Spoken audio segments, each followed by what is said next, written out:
Capítulo 16. En su templo. Después de esto, descendió a Capernaum, él y su madre, y hermanos, y discípulos, y estuvieron allí no muchos días. Y estaba cerca la Pascua de los judíos, y subió Jesús a Jerusalén. En este viaje, Jesús se unió a una de las grandes compañías que se dirigían a la capital. No había anunciado todavía públicamente su misión e iba inadvertido entre la muchedumbre. En tales ocasiones, el advenimiento del Mesías, que había adquirido tanta preeminencia debido al ministerio de Juan, era a menudo el tema de conversación.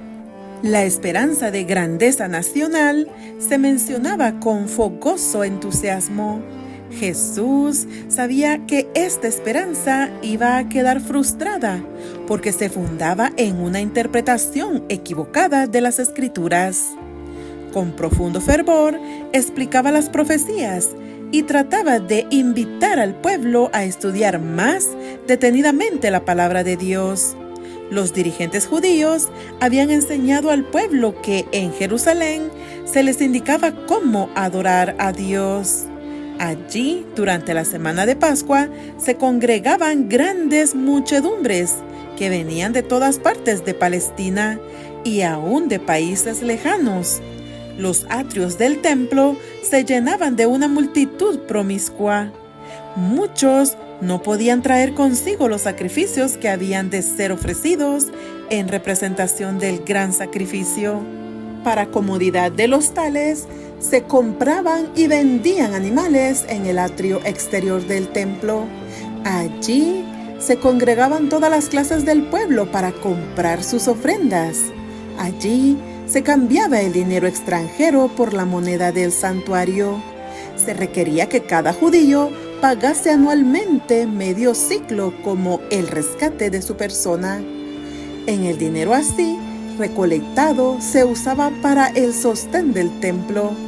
Además de eso, se traían grandes sumas como ofrendas voluntarias que eran depositadas en el tesoro del templo, y era necesario que toda moneda extranjera fuese cambiada por otra que se llamaba el siclo del templo, que era aceptado para el servicio del santuario. El cambio de dinero daba oportunidad al fraude y a la extorsión, y se había transformado en un vergonzoso tráfico que era fuente de renta para los sacerdotes. Los negociantes pedían precios exorbitantes por los animales que vendían y compartían sus ganancias con los sacerdotes y gobernantes, quienes se enriquecían así a expensas del pueblo. Se había enseñado a los adoradores a creer que si no ofrecían sacrificios, la bendición de Dios no descansaría sobre sus hijos o sus tierras. Así se podía obtener un precio elevado por los animales, porque después de haber venido de tan lejos, la gente no quería volver a sus hogares sin cumplir el acto de devoción para el cual había venido. En ocasión de la Pascua se ofrecía gran número de sacrificios y las ventas realizadas en el templo eran muy cuantiosas.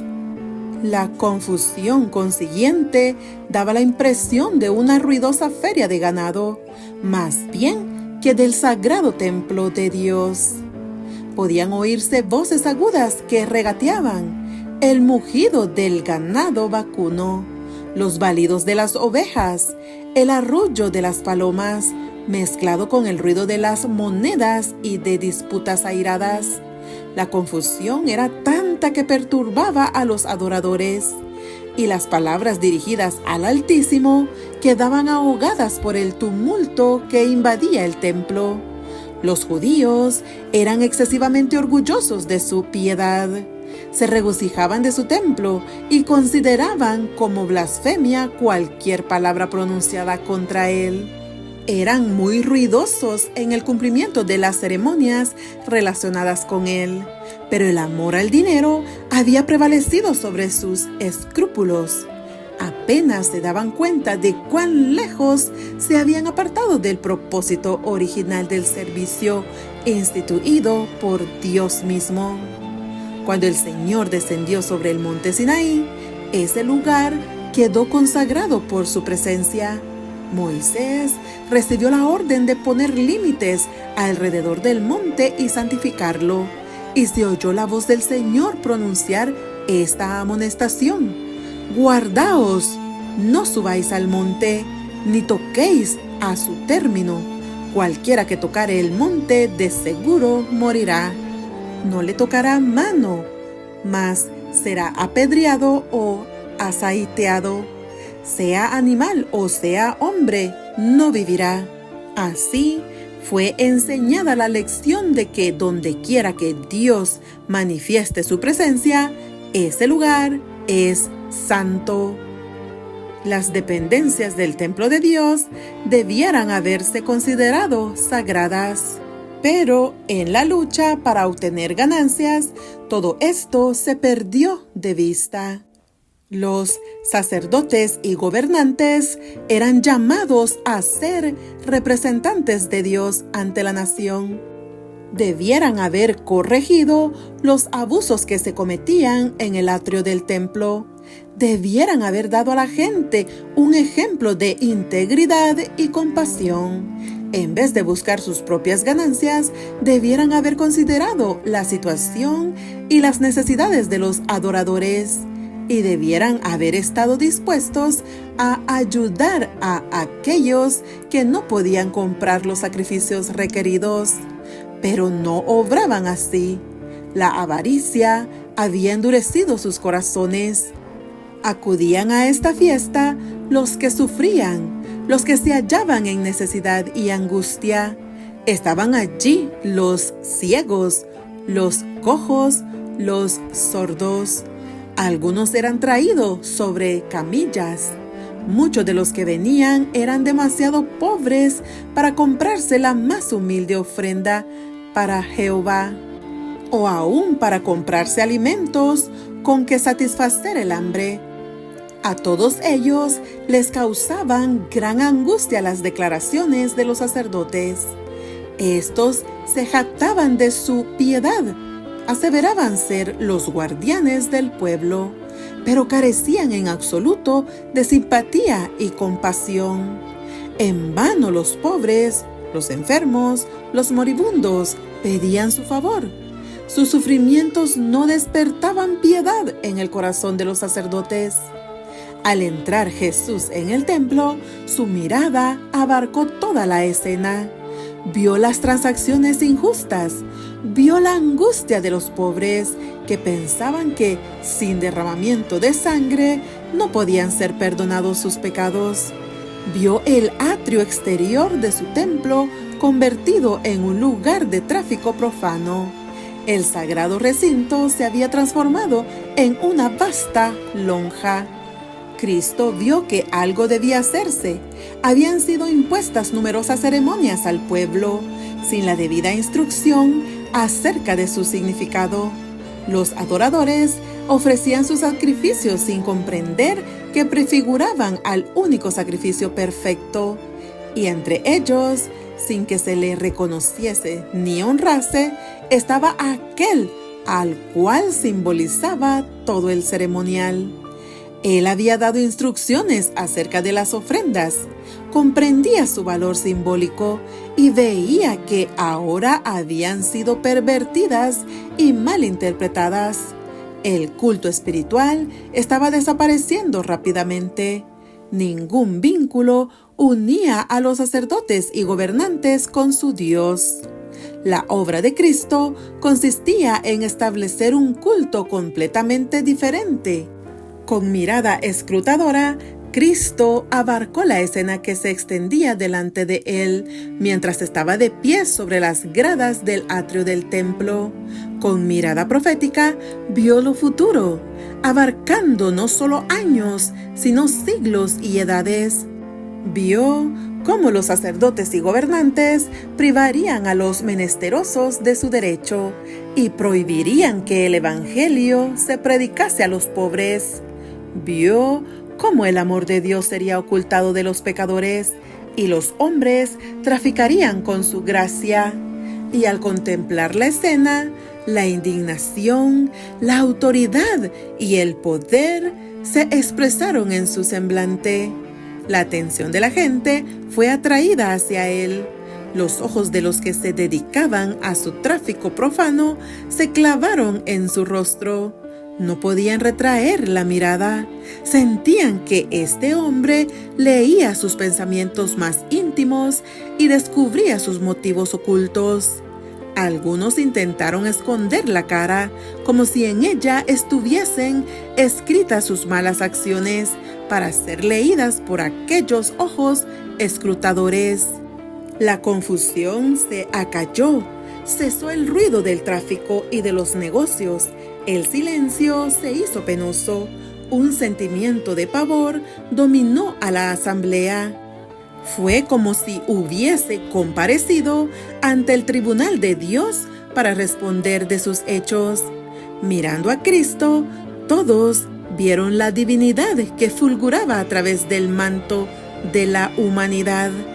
La majestad del cielo estaba allí como el juez que se presentará en el día final. Y aunque no la rodeaba esa gloria que la acompañará entonces, tenía el mismo poder de leer el alma. Sus ojos recorrían toda la multitud, posándose en cada uno de los presentes. Su persona parecía elevarse sobre todos con imponente dignidad, y una luz divina iluminaba su rostro. Habló, y su voz clara y penetrante, la misma que sobre el monte Sinaí había proclamado la ley que los sacerdotes y príncipes estaban transgrediendo, se oyó repercutir por las bóvedas del templo: «Quitad de aquí esto, y no hagáis la casa de mi padre casa de mercado». Descendiendo lentamente de las gradas y lanzando el látigo de cuerdas que había recogido al entrar en el recinto, ordenó a la hueste de traficantes que se apartase de las dependencias del templo, con un celo y una severidad que nunca manifestó antes. Derribó las mesas de los cambiadores. Las monedas cayeron y dejaron oír su sonido metálico en el pavimento de mármol. Nadie pretendió poner en duda su autoridad. Nadie se atrevió a detenerse para recoger las ganancias ilícitas. Jesús no los hirió con el látigo de cuerdas, pero en su mano el sencillo látigo parecía ser una flamígera espada. Los oficiales del templo, los sacerdotes especuladores, los cambiadores y los negociantes en ganado huyeron del lugar con sus ovejas y bueyes, dominados por un solo pensamiento: el de escapar de la condenación de su presencia. El pánico se apoderó de la multitud, que sentía el predominio de su divinidad. Gritos de terror escaparon de centenares de labios pálidos. Aún los discípulos temblaron. Les causaron pavor las palabras y los modales de Jesús, tan diferentes de su conducta común. Recordaron que se había escrito acerca de él: «Me consumió el celo de tu casa». Pronto la tumultuosa muchedumbre fue alejada del templo del Señor con toda su mercadería. Los atrios quedaron libres de todo tráfico profano, y sobre la escena de confusión descendió un profundo y solemne silencio. La presencia del Señor, que antiguamente santificara el monte, había hecho sagrado el templo levantado en su honor. En la purificación del templo, Jesús anunció su misión como Mesías y comenzó su obra. Aquel templo, erigido para morada de la presencia divina, estaba destinado a ser una lección objetiva para Israel y para el mundo.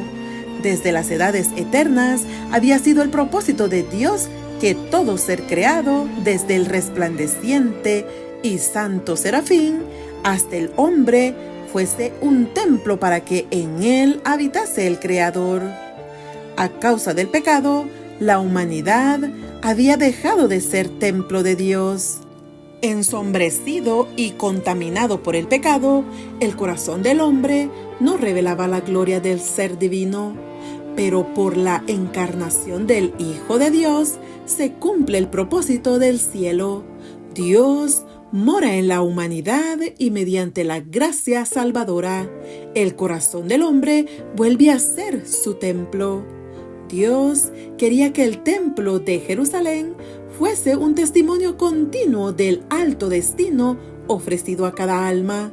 Pero los judíos no habían comprendido el significado del edificio que consideraban como tanto orgullo. No se entregaban a sí mismos como santuarios del Espíritu Divino.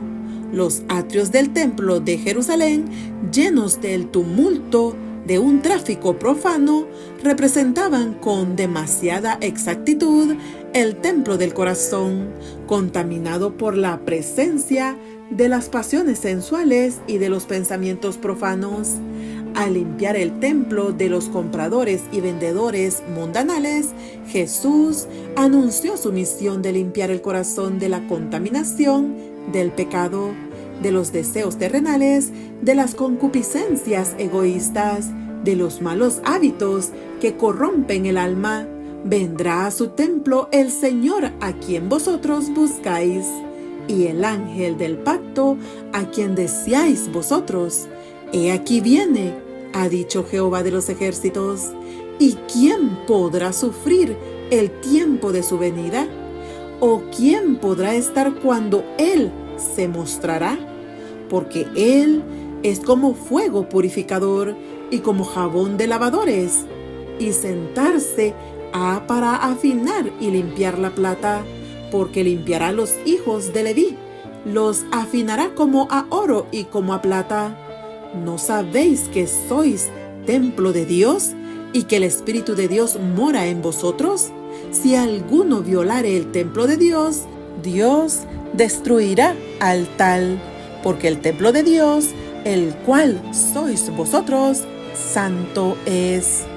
Ningún hombre puede de por sí echar las malas huestes que se han posesionado del corazón.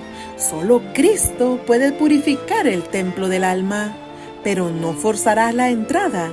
No viene a los corazones como antaño a su templo, sino que dice: He aquí, yo estoy a la puerta y llamo. Si alguno oyere mi voz y abriere la puerta, entraré a él. Él vendrá no solamente por un día, porque dice: habitaré y andaré en ellos, y ellos serán mi pueblo. Él sujetará nuestras iniquidades y echará en los profundos de la mar todos nuestros pecados. Su presencia limpiará y santificará el alma, de manera que pueda ser un templo santo para el Señor y una morada de Dios en virtud del Espíritu. Dominados por el terror, los sacerdotes y príncipes habían huido del atrio del templo y de la mirada escrutadora que leía sus corazones. Mientras huían, se encontraron con otros que se dirigían al templo y les aconsejaron que se volvieran, diciéndoles lo que habían visto y oído. Cristo miró anhelante a los hombres que huían, compadeciéndose de su temor y de su ignorancia de lo que constituía el verdadero culto. En esta escena veía simbolizada la dispersión de toda la nación judía por causa de su maldad e impenitencia. ¿Y por qué huyeron los sacerdotes del templo? ¿Por qué no le hicieron frente?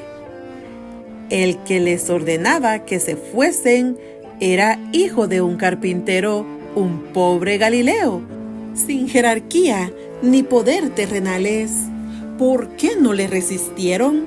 ¿Por qué abandonaron la ganancia tan mal adquirida y huyeron a la orden de una persona de tan humilde apariencia externa? Cristo hablaba con la autoridad de un rey, y en su aspecto y en el tono de su voz había algo a lo cual no podían resistir. Al oír la orden, se dieron cuenta, como nunca antes, de su verdadera situación de hipocresía y ladrones. Cuando la divinidad fulguró a través de la humanidad, no solo vieron indignación en el semblante de Cristo, se dieron cuenta del significado de sus palabras. Se sintieron como delante del trono del juez eterno, como oyendo su sentencia para ese tiempo y la eternidad. Por el momento, quedaron convencidos de que Cristo era profeta, y muchos creyeron que era el Mesías. El Espíritu Santo les recordó vívidamente las declaraciones de los profetas acerca del Cristo. ¿Cederían a esta convicción? No quisieron arrepentirse. Sabían que se había despertado la simpatía de Cristo hacia los pobres.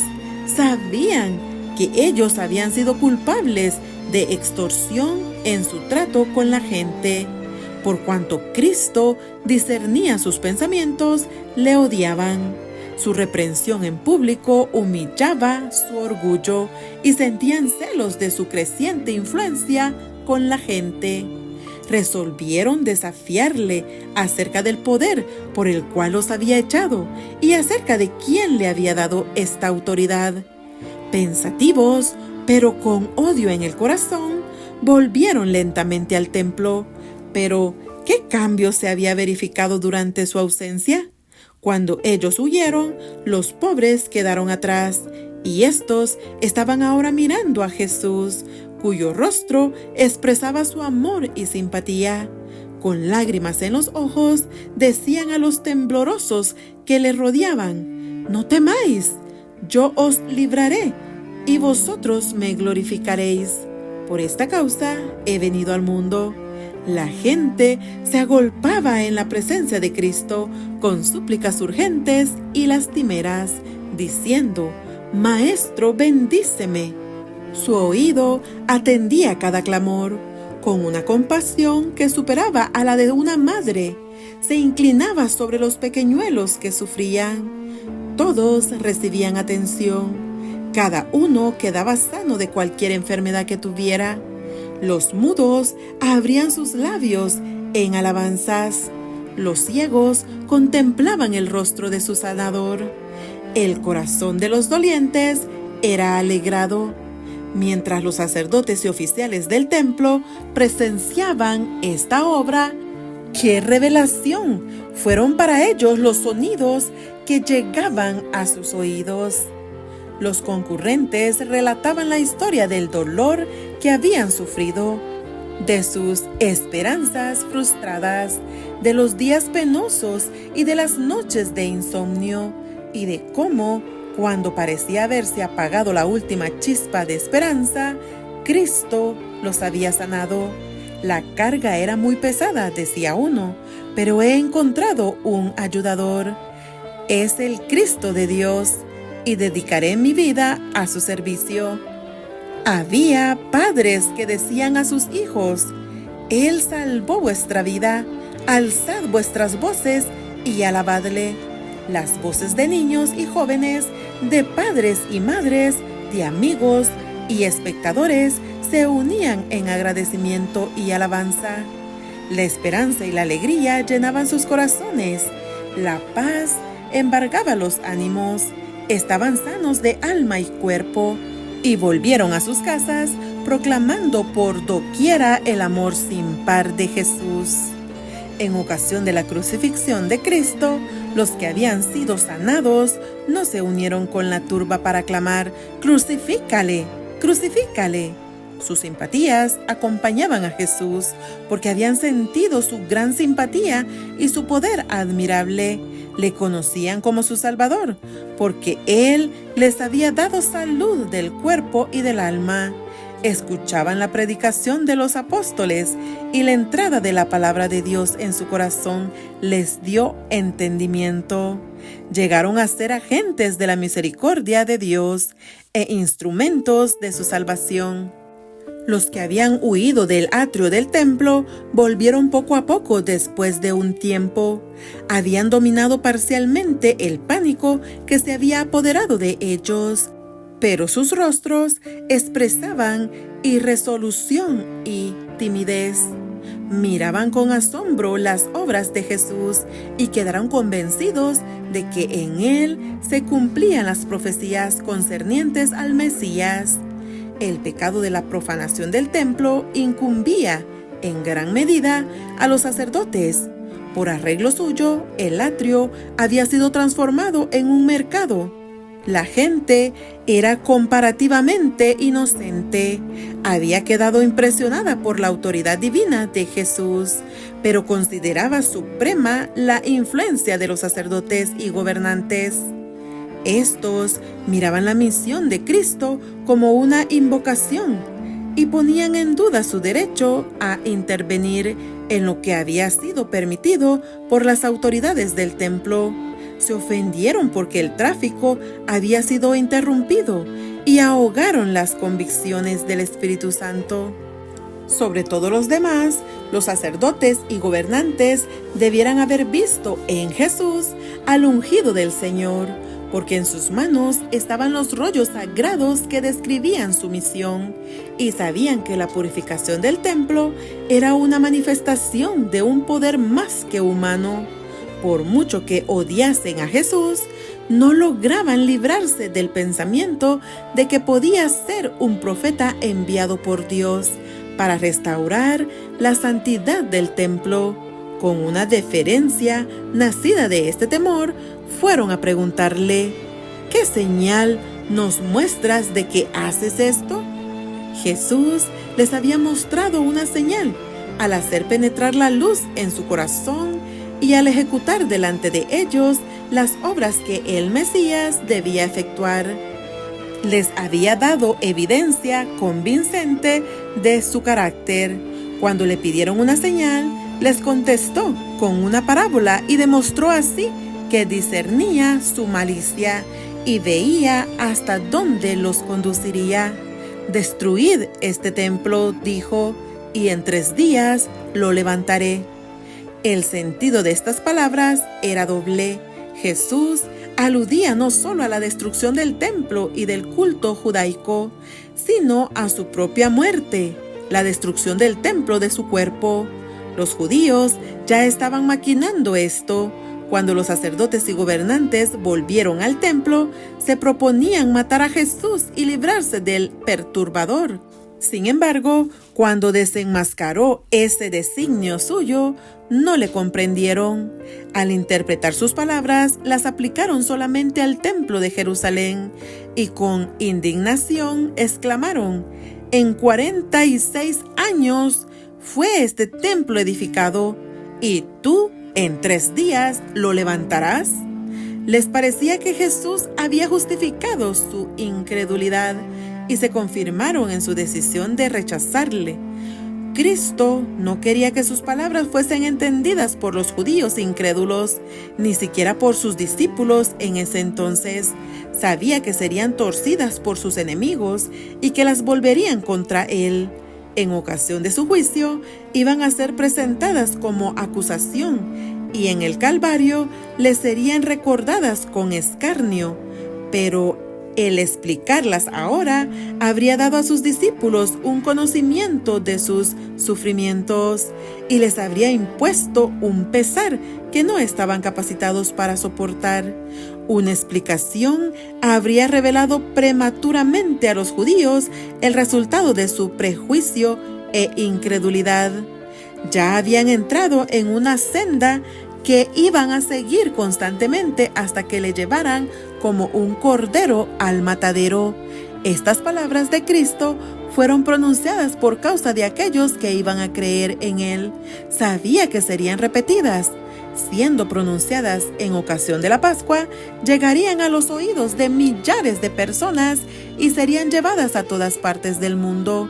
Después que hubiese resucitado de los muertos, su significado quedaría aclarado. Para muchos, serían evidencia concluyente de su divinidad. A causa de sus tinieblas espirituales, aún los discípulos de Jesús dejaron con frecuencia de comprender sus lecciones, pero muchas de estas lecciones les fueron aclaradas por los sucesos subsiguientes. Cuando ya no andaba con ellos, sus palabras sostenían sus corazones. Con referencia al templo de Jerusalén, las palabras del Salvador: destruid este templo, y en 3 días lo levantaré, tenían un significado más profundo que el percibido por los oyentes. Cristo era el fundamento y la vida del templo. Sus servicios eran típicos del sacrificio del Hijo de Dios. El sacerdocio había sido establecido para representar el carácter y la obra mediadora de Cristo. Todo el plan del culto de los sacrificios era una predicción de la muerte del Salvador para redimir al mundo. No habría eficacia en estas ofrendas cuando el gran suceso al cual señalaran durante siglos fuese consumado. Puesto que toda la economía ritual simbolizaba a Cristo, no tenía valor sin él. Cuando los judíos sellaron su decisión de rechazar a Cristo, entregándole a la muerte, rechazaron todo lo que daba significado al templo y sus ceremonias. Su carácter sagrado desapareció, quedó condenado a la destrucción. Desde ese día, los sacrificios rituales y las ceremonias relacionadas con ellos dejaron de tener significado. Como la ofrenda de Caín, no expresaban fe en el Salvador. Al dar muerte a Cristo, los judíos destruyeron virtualmente su templo. Cuando Cristo fue crucificado, el velo interior del templo se rasgó en 2 de alto a bajo, indicando que el gran sacrificio final había sido hecho y que el sistema de los sacrificios rituales había terminado para siempre. En 3 días lo levantaré. A la muerte del Salvador, las potencias de las tinieblas parecieron prevalecer y se regocijaron de su victoria. Pero del sepulcro abierto de José, Jesús salió vencedor. Despojando los principados y las potestades, sacólos a la vergüenza en público, triunfando de ellos en sí mismo. En virtud de su muerte y resurrección, pasó a ser ministro del santuario y de aquel verdadero tabernáculo que el Señor asentó y no hombre. Los hombres habían construido el tabernáculo y luego el templo de los judíos, pero el santuario celestial, del cual el terrenal era una figura, no fue construido por arquitecto humano. He aquí el varón cuyo nombre es Vástago. Él edificará el templo de Jehová, y él llevará gloria y se sentará y dominará en su trono, y será sacerdote de su solio. El ceremonial de los sacrificios que había señalado a Cristo pasó, pero los ojos de los hombres fueron dirigidos al verdadero sacrificio por los pecados del mundo. Cesó el sacerdocio terrenal, pero miramos a Jesús, mediador del nuevo pacto, y a la sangre del esparcimiento que habla mejor que la de Abel. Aún no estaba descubierto el camino para el santuario, entre tanto que el primer tabernáculo estuviese en pie. Mas estando ya presente Cristo, pontífice de los bienes que habían de venir, por el más amplio y más perfecto tabernáculo, no hecho de manos, por su propia sangre, entró una sola vez en el santuario, habiendo obtenido eterna redención, por lo cual puede también salvar eternamente a los que por él se allegan a Dios, viviendo siempre para interceder por ellos. Aunque el ministerio había de ser trasladado del templo terrenal al celestial, aunque el santuario y nuestro gran sumo sacerdote fuesen invisibles para los ojos humanos, los discípulos no habían de sufrir pérdida por ello. No sufrirían interrupción en su comunión, ni disminución de poder por causa de la ausencia del Salvador. Mientras Jesús ministra en el santuario celestial, es siempre por su Espíritu el ministro de la Iglesia en la tierra. Está oculto a la vista, pero se cumple la promesa que hiciera al partir. He aquí, yo estoy con vosotros todos los días hasta el fin del mundo. Aunque delega su poder a ministros inferiores, Su presencia vivificadora está todavía con su iglesia. Por tanto, teniendo un gran pontífice, Jesús el Hijo de Dios, retengamos nuestra profesión, porque no tenemos un pontífice que no se pueda compadecer de nuestras flaquezas, mas tentado en todo según nuestra semejanza, pero sin pecado. Lleguémonos, pues, confiadamente al trono de la gracia, para alcanzar misericordia y hallar gracia para el oportuno socorro. Dale like y suscríbete. Que Dios te bendiga.